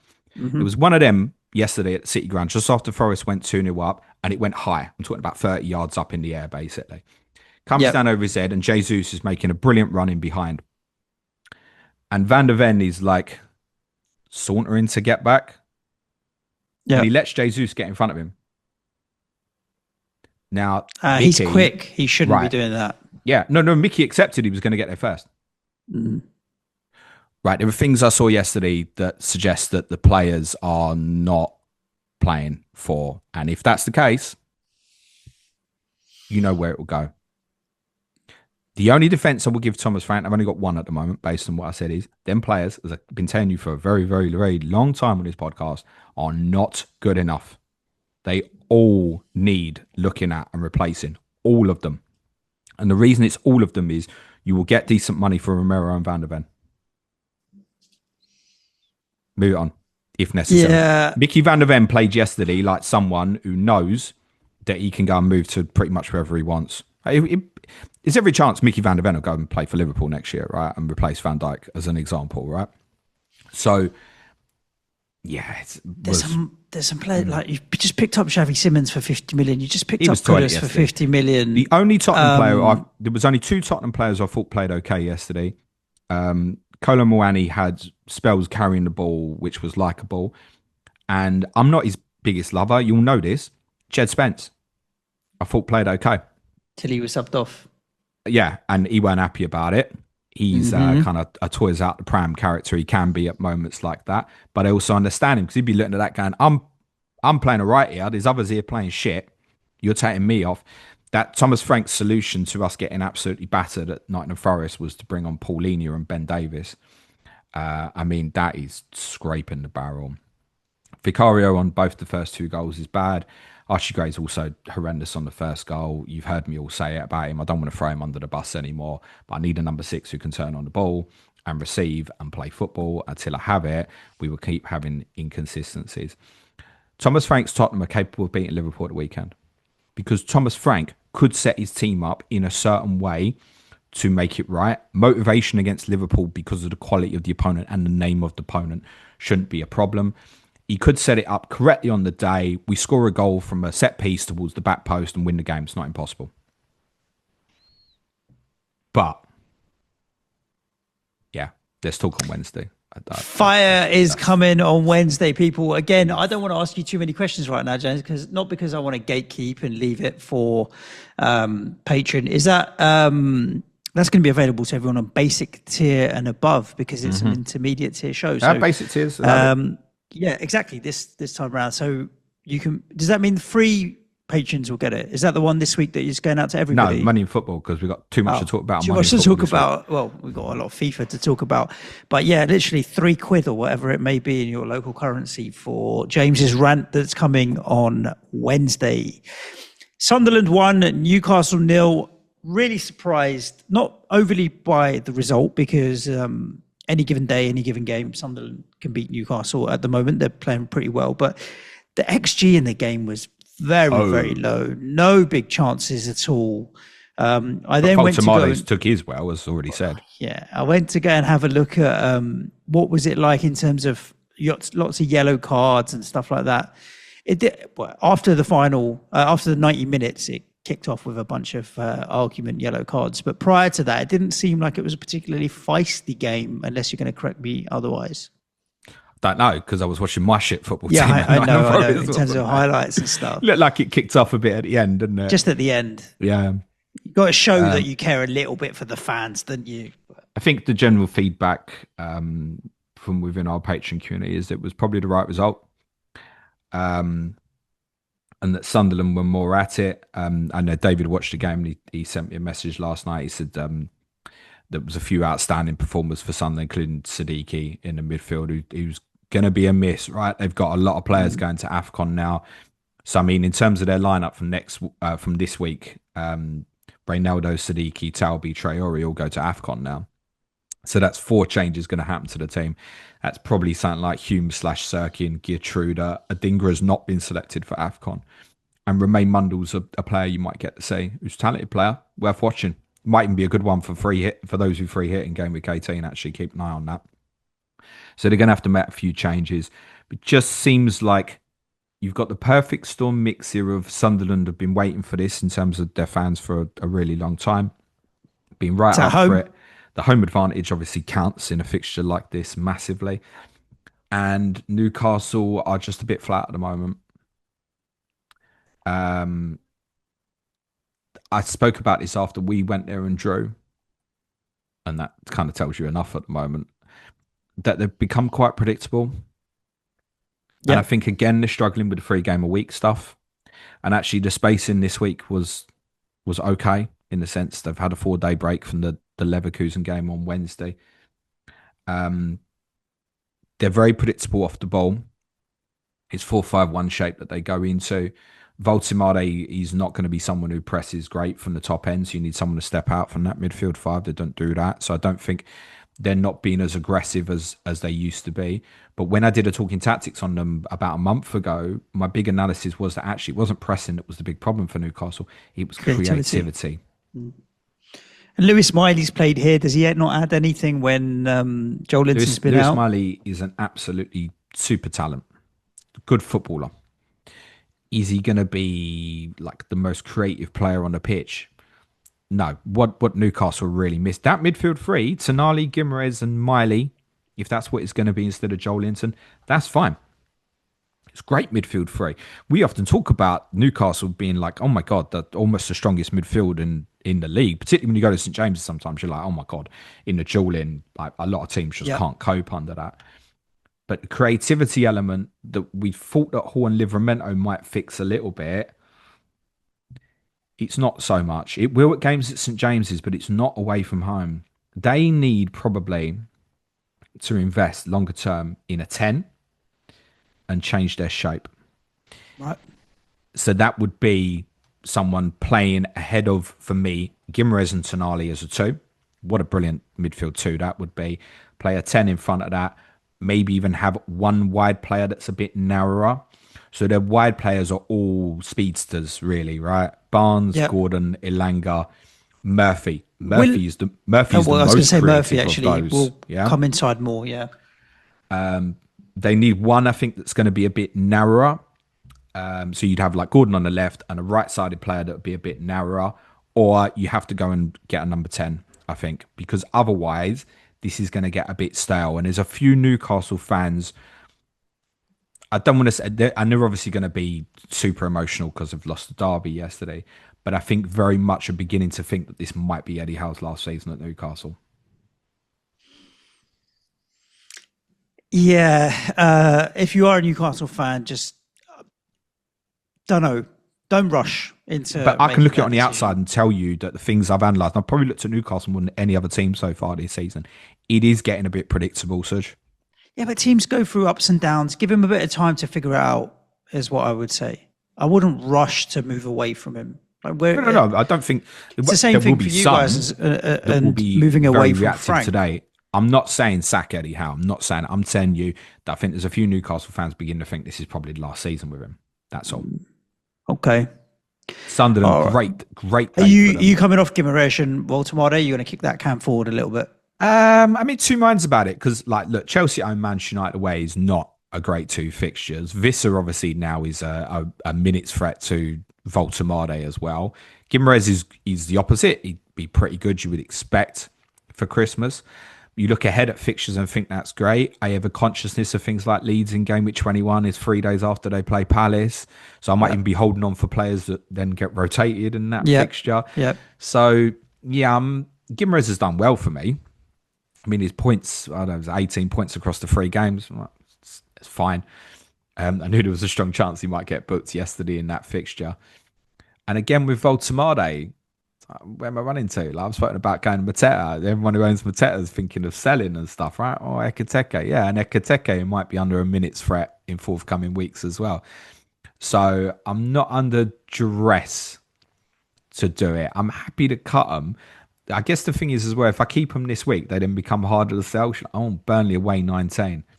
But again, my guys might not play those games. Newcastle spacing over Christmas in terms of that particular fixture, the Burnley game, is better than most. I'm just going to pull this up for you, Suj, because I think we need to start looking at things like this. So this is a shitty week for Newcastle in the sense it's Sunderland's obviously yesterday, Fulham Carabao Cup quarterfinal Wednesday, and even Guimaraes after the game spoke about reaction against Fulham. We didn't speak about reaction against Chelsea Saturday lunchtime. Yeah.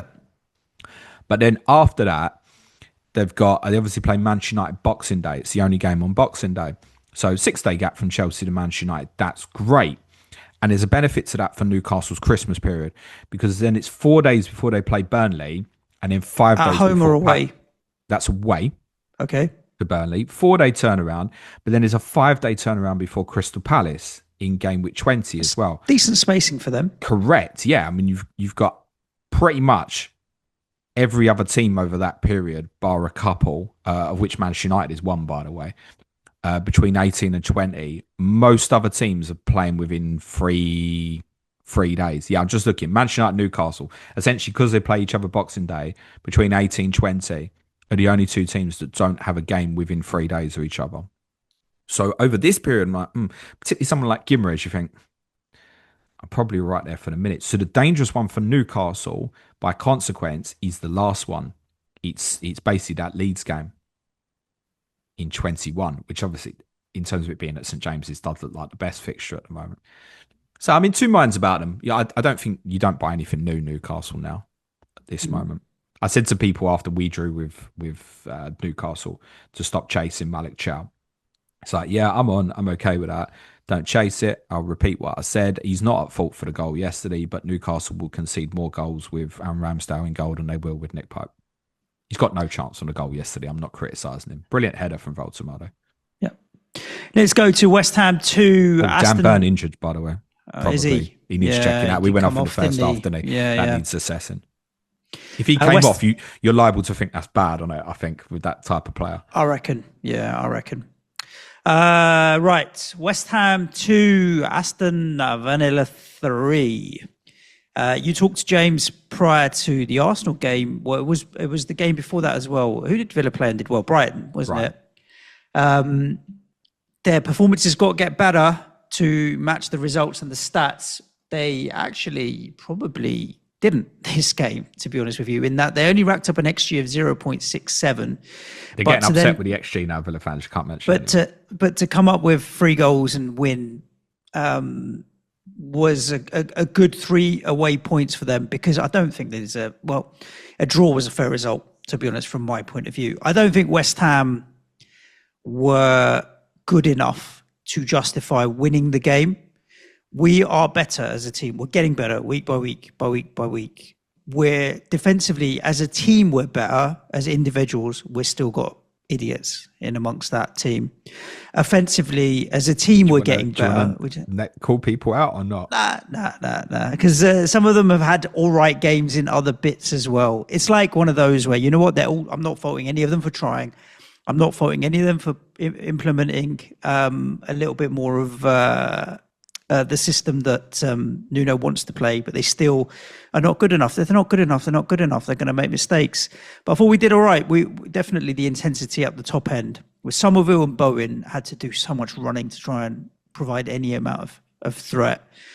So yeah, I think interesting as well that even when we were at 2-2, it wasn't until we went 3-2 down this time that Nuno decided to roll out all of the defensive substitutes that he possibly could, where in previous games he's been criticised for going too defensive too early. So I don't know, which way do you want it now, right? Should he have put some reinforcements on before the 80th minute and try and lock it down at 2-2? Because it didn't look like we were down going a draw. I thought it's tough at home, isn't it? Well, it's Villa who are doing in a good run of form, right? Necessarily. Well, even Callum Wilson, though. Get Wilson on for Paqueta or something. I don't know what the answer is. My overall point is he's putting substitutes in late in the game, whereas previously he's done it earlier, and we haven't quite figured out what he wants to do. So I think a draw would have been a fair result. I think Villa didn't create a huge amount, but also clearly were the better team. Morgan Rogers is running into a little bit of form now at 7 million, maybe as an interesting consideration. Yeah, I don't know. Anyway, just while we're here, and because I'm a bully, James, I need to give a shout out to Siobhan, who's my mate's 8-year-old boy, who phones me every week to ask me and tell me about his FPL team, who phoned me on Saturday to tell me that he had bought Matty Cash and Esri Konsa for a combined total of 1 point. I know you're 8 years old, but ha. It's also a very rare mistake from Esri Konsa. Well, I mean, it's the first 30 seconds of the game, you know, so you... he thinks about... He ends up stepping inside and he's thinking about making a clearance with his left foot. And as he thinks about it, he looks up and the ball touches his left foot. And then Fernandes he's in, isn't he? Finishes it really well. Yeah. Do you know what? I'm actually encouraged from a West Ham point of view. I know the teams around us in Leeds have picked up a draw again, and Forest have picked up 3 and stuff, but we haven't been bad in the last month and a half or so. We haven't been bad. We are getting better. I will tell you a little bit of bad news. Don't tell me my fullbacks. Can we just acknowledge, by the way, that my football team got completely outplayed in a footballing sense by a Sean Dyche team yesterday. Yeah. And that's not digging out at Forest, right? Just ask Everton fans what they think about Sean Dyche ball. But I think what he's doing at the moment is getting the best out of them players. Anyway, Nottingham Forest are not going to go down. I'll tell you that now, mate. Okay. More likely a Brentford gets sucked in. Nottingham Forest will not get relegated. Despite my anger with my team from yesterday, Nottingham Forest will not get relegated. Okay. As long as they keep... Clip that up, Nico. As long as they keep Murillo, Anderson primarily, they're going to miss Sangari from this. If those 2 players stay fit, Nottingham Forest will not get relegated. Yep. And to be honest, I think we've got a good chance. We've got a better chance than Leeds of maintaining some level of consistency and winning certain games. Because after Man City away, we've got 4 games. We've got Fulham, Brighton, Forest, and Burnley, I think, is in that list of fixtures we got as well. There's some wins in there for West Ham. So do you know you're scheduled to play Leeds on the last day of the season? I do. I can't be a 6-pointer. It can't be. I'm not having it as a 6-pointer, mate. Well, it might not, because there's as much team as I tell you, there's as much chance of my team going down as there is not in the Forest. I think that's how I feel about it. Listen, yeah, that's after yesterday. Like in the moment for you. So yeah, look, we're 9 points clear of you at the moment. We should hopefully be all right. Although we've got less points than we had under Ange at this time last season. Oh wow, okay, yeah, fair play. So there you go. So we might fall like a stone if we have bad injuries or continue with the current manager. Anyway, your team. Do you think you go back 5 at City? Yeah, I think we do. I think we do. Look, people wondering about Wan-Bissaka and Diouf leaving. Ollie Scholes was on the bench. He's coming back from injury. Didn't come on yesterday, but that'll be Walker-Peters and Ollie Scholes coming in to the team. And Kilman, I think. That. And Kilman. Yeah, and he'll probably drop Magassa. Macias Fernandez is playing. He's our best player at the moment. He's really like taking responsibility, driving. Who did you say you think will be dropped? Magassa. Yeah, I think Magassa will drop. Well, and the rest of the team will stay the same, even though I think it should be Paqueta that's dropped and just play with no striker. Play 5-3-2. Could do. Play Bowen and Somerville as... Yeah. They've got... Somerville... Whilst he doesn't provide in terms of assists and goals, he does give them a headache to think about. Like you can't switch off with him around because he is dangerous and he's always running at people. So he keeps people honest is the way I would describe him without actually giving me anything. I wouldn't be buying any West Ham assets at the moment. Bowen after Man City, more than viable, and Freddie Potts at 4.4 assist off. He's taking set pieces, also absolutely viable. That's when it. You played at Brighton, Kilman played as the central centre back. Central, yeah. Correct. Now, Nuno is known to chop this sort of stuff up and do weird stuff. Like he could easily move Mavropanos inside of... Yeah, if it's Kilman as the centre of the three against Triple you know captain who and you weekend, still got it. Yeah, fucked. The trick is, if you can have... To sit so deep. Yeah, but Haaland don't give any Kilman space, over. man. No, but he'll do him in the air and stuff. He's not dominant. Yeah, but I think Kilman will turn it into a fight. I don't think he's going to be bothered about defending Haaland. No, he's just going to be bothered about disrupting Haaland. I didn't see how Lacroix played against him previously, but I have seen Lacroix play very well that role against Haaland, and I've seen the likes of Craig Dawson perform that way. It's like I'm gonna fight you man to man, and Haaland has had difficult games under those circumstances. Yeah, if Max Kilman is the man assigned to do that, it's not gonna. Yeah. And well, I think I might captain Haaland this week, Suj. What about you? Yeah, I think if I had 500 quid in my bank, I'd go and buy a triple captainship and play it as well if I could. Captain Haaland this week. Haaland this week. Can I give people a little bit of advice? Probably don't vice Phil Foden. Just don't have the two players in the same game. Yeah. I'm with you on that as well. There's other options this week. Whatever. So. Morgan Rogers, Bruno Fernandes, like whatever. Just someone from a different game. The chances are it's probably not going to matter. Morgan Rogers is obviously going to gain a lot of traction now from fantasy managers. He's suddenly hit a run. I'm a bit loath to mention XG again, but his XG for the first chance is pretty good. Then he's obviously scored a worldie from distance. I think that was his biggest XG chance of the season. I want to say Morgan Rogers. It's now 8 attacking returns from an expected goals return of 3. But he's definitely playing better. He's definitely carrying a bit of the weight at the moment in the sense others around him not necessarily looking like returning. We're thinking about Watkins or whoever plays up front specifically here. So he's carrying a bit of the mantle now. I think another thing interestingly to note on him is obviously he's 5 goals scored now this season. 4 of those come against West Ham and Leeds, who is beginning to look like those. It's going to be those two, 17th, 18th. It's how it kind of looks at this moment. And the other one was a long distance goal at Tottenham. So he scored 4 goals against some of the worst teams in the league. Yep. All 5 of those goals scored away from home as well. So he hasn't scored at Villa Park this season. Morgan Rogers returns in home games this season, never returned more than 5 5 points against Burnley and Fulham. And one of those assists that was credited to him in that game was basically off his hand, but he did have the last touch off it. So I don't know if you want to read into that. Also, I look at the fixtures coming up. I think the Manchester United game could be great for him. I think it might not. It's a back three system that might be a little bit more difficult in terms of United centre backs have begun to, they've improved quite a bit under Amram this year, more aggressive into the half space zones where he really likes to operate. Then after that, it's Chelsea away, Arsenal away. Good news, bad news for Morgan Rogers. He's a brilliant asset for Christmas because you'll get 90 minutes out of him every game. He's indestructible. But with those fixtures, I'm not chasing it. Yeah, me neither. It'd be Semenyo to Rodgers is where I'd go. I'll leave it this week. I'll kick it forward as a future decision.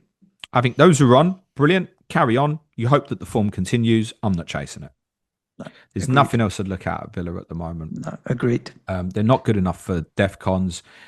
It's good for them that they've managed a game without Martinez and Pau Torres yesterday. I know a few of our Villa guys, including our correspondent Lee Jackson, said Victor Lindelof played quite well yesterday. But yeah, I wouldn't be looking at anything Villa other than Morgan Rogers, and I'm not looking at him, so no interest. But they're on incredible run of form in terms really of results. Really good. You've got to just hit the momentum with it. So I think did it feel to you like they sensed that they really wanted to win the game yesterday? I felt like they sensed they could win the game. Yeah. Like they didn't need to really turn it on to beat us. But ultimately, remember, at the end, they've won from a worldy goal from outside the box, right? Yeah, but I think some teams can, no matter where they are, can end up like they was obviously losing twice, go behind twice here, draws under the circumstance, all right. Did it feel to you like they were really pushing prior to Rodgers winning goal? Yeah. It became quite a good game. It was entertaining. Where it lacked in quality, it gave some entertainment, and definitely, they would have. They thought they were going to win it, no doubt. Good luck to them, because if they can enter themselves into a title race, then it makes your life a little bit better. It's brilliant. And bearable. Obviously, I don't want Arsenal to win it, but I'm not going to sit here for a moment. I'll happily rule Villa out. They won't win the league, is my opinion. I very much hope that's wrong. I'd be delighted if Aston Villa won the league. I don't think that that's sustainable. But what they have definitely done is put themselves in a brilliant position where from here, the worst case scenario is they should be putting themselves back in the top 5 at the end of this season. And also, as I said last week, if it weren't for the first 5 or so games this season, they would be top of the league. So this run is incredible. It's a better run than anyone else has put together this season. Good luck to them. I hope it continues. Good. Right, let's talk about in the FA Cup third round match anyway. I know. Brentford 1, Leeds 1, James. Give everybody a rundown of this. I need to switch something off over. That'll be 30 seconds. Brentford got awarded a penalty that was then overturned for offside. I'm going to write to Suj up here because for the audio listeners, he's just walked away. I'm going to end this in about 5 seconds. They had a penalty given that was then overturned. Seems like that was probably right. Sounds like it took ages to come to decision. Jordan Henderson scored. Assisted by Rico Henry, played a more advanced role according to him and Keith Andrews after the game. And Dominic Calvert-Lewin scored a nice headed equaliser for Leeds. And it sounds like Leeds probably earned their point from the game. Suj is not back, so I'll have to continue. Brentford have Wolves next, so whatever you're on there is a hold, except for obviously Dango Utara is obviously going to AFCON. Kevin Sade will come back into the team. I would presume Lewis Potter probably moves to the other side, but that could change. Reece Nelson might be something that can be competitive with that as well. There's not consistency in their left-back choices at the moment. Damsgaard and Yarmuluk didn't start this one. Damer will come back into the game for that match at Wolves next weekend. If you're a Thiago owner who's now sitting there and going, oh, but since I bought him, he's done nothing. Yeah, as I said, Wolves away might now be the best fixture in the league. I would not even remotely be considering moving on Thiago at this moment, and that's probably a decent little vice captaincy choice for you this weekend. In terms of Leeds, it seems like they've changed system mid-game again. It's worked for them again. It's a good point. I said to you on a differential show Friday, that was kind of my shock tip for the weekend, was Leeds to win, because I was that unimpressed with Brentford against my team in game week 15. And that shows even worse for Brentford now, doesn't it? Considering how my team played yesterday.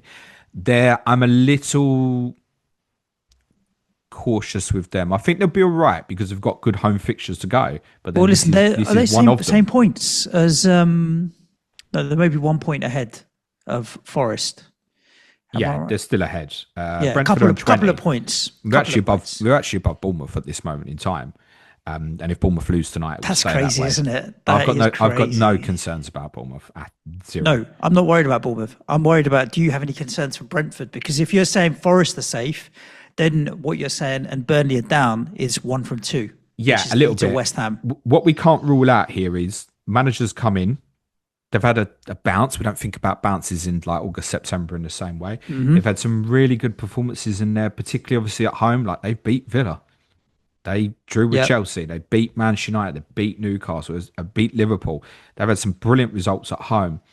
But obviously, if those aren't sustainable, what I'm saying is they've lost the most of the shit away from home. Yeah. If they stop beating the shit at home, and as a consequence of having all those games they had at home away from home later in the season, then yeah, potentially they will be in trouble. Now, I think they've got enough good home games left that I'm not too concerned about them. But there is a chance that everyone's nearly played them now.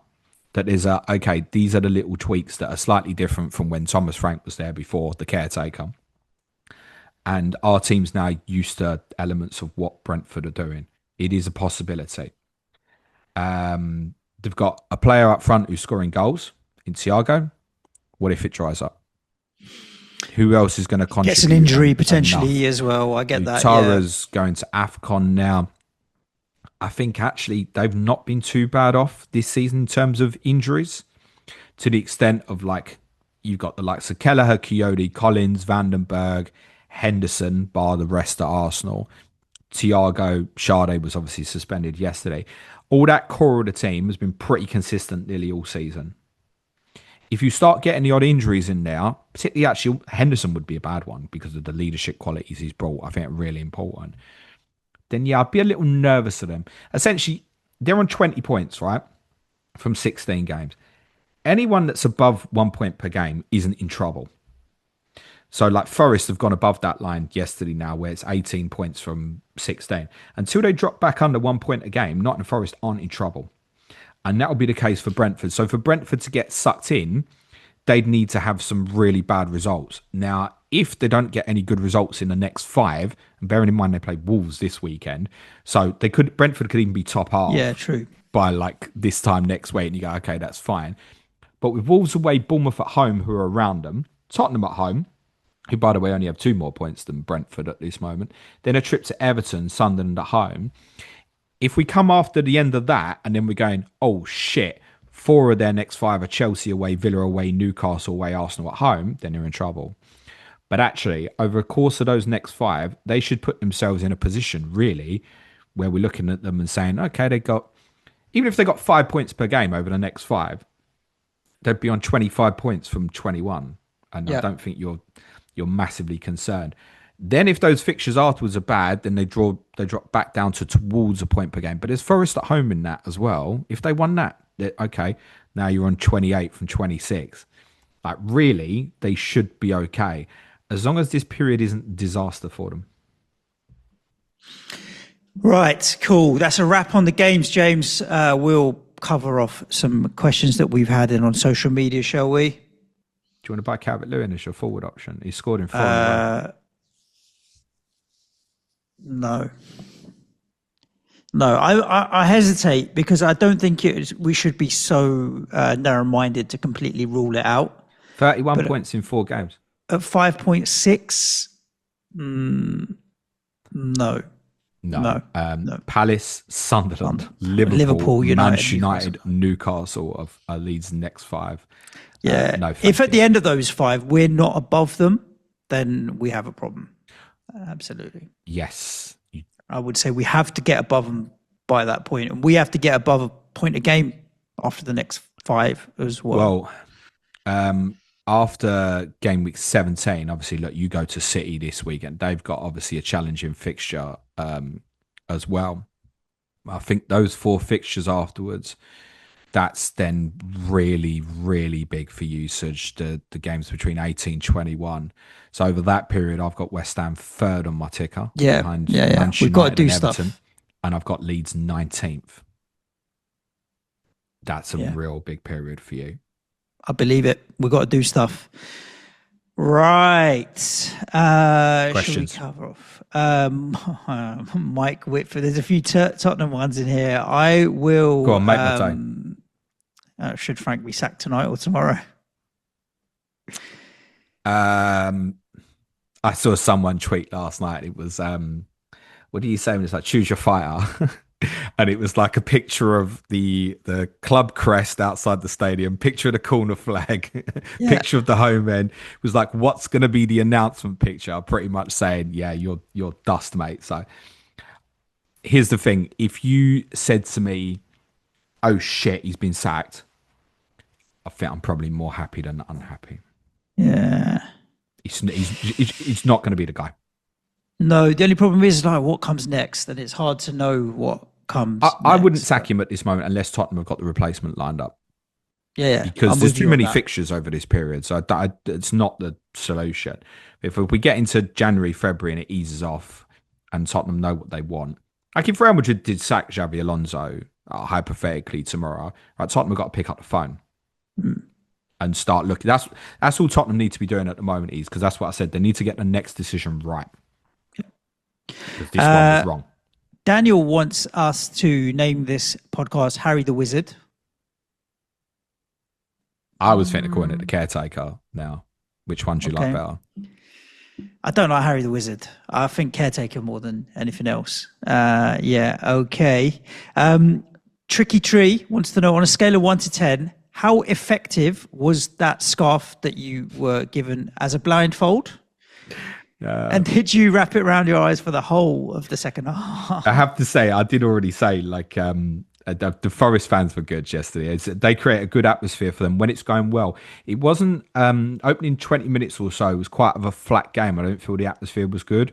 Once they got in front, they made some good noise. They had some good banter about them. You know, you've seen the Tottenham, the fuck off home. Like everyone kind of sings that about themselves. Like their twist was you've got your scarf now, fuck off. I did think that was, you couldn't do anything but laugh, and all the Tottenham fans were swinging the scarves around their head, like kind of self-depreciating ourselves because it was that bad. So yeah, they was on good form, the Forest fans yesterday. You can do nothing but take it at that point. Plenty of Ekiteke and Bowen questions, but more than that, because we've talked about that. City treble up and the City rotation over the Christmas period has popped up on a few questions. Do you think City are likely to rotate, James, or are we as close to seeing a settled Pep side for the first time in forever? I think with Pep, you should realise that probably Pep's settled side now probably won't be a settled side in March or April. There were elements of it will change again. Maybe, for example, if Doku, we don't know his injury prognosis at the moment. I would say for City, one of the beauties of the West Ham game and actually game week 17, just generally that we said is the majority of teams don't play afterwards, right? Mm-hmm. It's only Arsenal, Crystal Palace playing next Tuesday. But for everybody else, there's a big gap to the game week 18 fixtures. So with that in mind, you're not expecting Pep to piss about too much. Then they play Forest the 27th, right? Then they don't play Sunderland until New Year's Day, which is the Thursday. So that's a 5-day gap. Then there's a 3-day gap to Chelsea at home. Then after that, there's another 3-day gap to Brighton at home. I would suggest that the Brighton game, the last one, is probably the one. If you go undercooked at the Stadium of Light at the moment, you're going to get done. They haven't lost at home all season. I think that's clear. Chelsea at home is not going to piss about, is he? So it's then the reaction from the Sunderland game to the Chelsea game probably makes the Brighton game in game week 21 the one that's a bit nervous. Then after that, it's FA Cup, Exeter. I've got Exeter at home. That's a big rotation. But Brighton might just be a case of, right, and I want most of my best players for Sunderland and Chelsea. What's the reaction to that? He could take a chance in terms of the Sunderland game. I would advise against it strongly. I don't think that would be a good idea if he went to Sunderland and rotated massively. Sunderland have Leeds at home 4 days before that, and then Tottenham away 3 days afterwards. So I don't think there's any reason from that perspective to think Sunderland would mass rotate against Manchester City in game week 20, game week 19, that is, sorry. And last but not least, James, This one's a good one. This one's coming from Mr. Cayman, Matt. Have you and Suj made your Christmas list yet? My gift to myself is replacing a broken air conditioning unit in my house. So he says, have you thought about what you want for Christmas, James, at all? Do you ever treat yourself to anything around this time? Well, I wrote to Santa last week and I said, any chance for a free scarf, mate? All I want for Christmas is for my son to have a good time. That's the only thing I want. And points. Yeah. Points on the board. That's all I want. I don't care otherwise. No, nothing. I think I'm going to get myself a pair of trainers this year, James. I think I'm not normally one to get myself anything, but I do feel like I want to get myself a pair of trainers this year. So that's what's on my list, James. Do you want a philosophical one from Blue Sky? I absolutely want a philosophical one. You can either sack it off or you can answer it. I'll probably answer it. This is Rumblefish. Do you have an underlying philosophy or set of guidelines about how you choose to play FPL? Gonna sack it off, No. Because I think it varies. I tell you why. Like last week, for example, it was too much going on that I didn't want to overindulge my time in it. So I put it to the back burner and I was like, let me keep it simple. Let me risk mitigate and just make sure I'm covered. And if my team's all right, then I'm not going to dedicate any more time to it. There are other weeks where I've got a lot more time at what's going on. And there may actually be a correlation between when I'm doing well and when I'm not doing well, as to how much time I'm willing to put into it. But there is one really important underlying philosophy for not how I play FPL, but how I view FPL. Play it your way. No, it's not that. But though that could be on the top all-time list of 5 be FPL nice to each rules. That's also a good one. Whether or not sign up to Patreon. Whether or not you are good at FPL or bad at FPL, or whether you have a good FPL week or a bad FPL week, doesn't make you a better or worse human being. Oh, that is philosophical. Doesn't affect your life in any way, shape, or form. I went down this week from 600k to 800k. What actually changed in my life? Nothing. Fuck all. I was in England for 5 days, and obviously over the last 7 or 8 weeks, I've had to be in England a lot more for personal reasons. I think I've seen my kids 2 weeks out of the last 8, right? I had a shit Saturday FPL wise. Did it change my Sunday in any way, shape, or form? No. No. West Ham made sure that happened. Yeah, even they couldn't ruin it, if I'm honest with you, James. So just don't. I know it's easier said than done, but it doesn't make you a better or worse person, whether you're better or worse at FPL. It'll be what it'll be. The best advice I can give people, I think, is be happy with your decisions at the point of deadline. That's it. Yeah. And I know not everyone can do that, but if you're happy with your decision at deadline and you feel comfortable at that point, the gods will do what they do to you in terms of the FPL and stuff. You can't impact the outcome. And if you can learn it, you say, I'm happy with my decision. And sometimes that decision be wrong. Take me going, Doku over Foden on wildcard and stuff like that. You make mistakes, but if you're happy with the decision at that point, you deal with the weekend much better. Do you think when Wolves scored at the weekend, I was, double clean sheet, gone. Fuck that. That also, I realise, makes it easier for me, right?